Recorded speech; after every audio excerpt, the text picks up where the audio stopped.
Kozhuvanal Lions ക്ലബിന്റെ പുതിയ കെട്ടിടത്തിന്റെയും advocate T V Abraham memorial Lions ഹാളിന്റെയും ഉദ്ഘാടനവും പുതിയ ഭാരവാഹികളുടെ സ്ഥാനാരോഹണവും നടത്തി.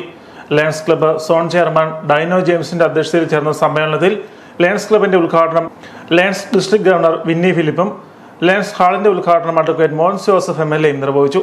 പുതിയ ഭാരവാഹികളുടെ സ്ഥാനാരോഹണം past district governor doctor CP ജയകുമാറും പുതിയ അംഗങ്ങളുടെ സത്യപ്രതിജ്ഞ first district governor Jacob Joseph നടത്തി. കൊഴുവനാൽ ഗ്രാമപഞ്ചായത്ത് പ്രസിഡന്റ് ഇല്ലാമ ബിജു പ്രോജക്ട് ഉദ്ഘാടനം ചെയ്തു.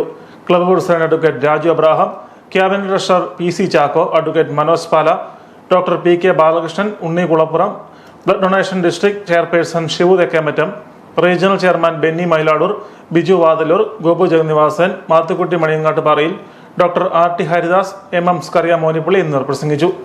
ക്ലബിന്റെ ഔട്ട്സ്റ്റാൻഡിംഗ് ലേൺ അവാർഡ് മാത്തുക്കുട്ടി മണിയങ്ങാട്ടുപാറയ്ക്കും അപ്രീസിയേഷൻ അവാർഡ് ഷിബു തെക്കേമറ്റത്തിനും മോൻസ് ജോസഫ് MLA നൽകി. മികച്ച വിജയം കരസ്ഥമാക്കിയ വിദ്യാർത്ഥികളെയും ചടങ്ങിൽ ആദരിച്ചു.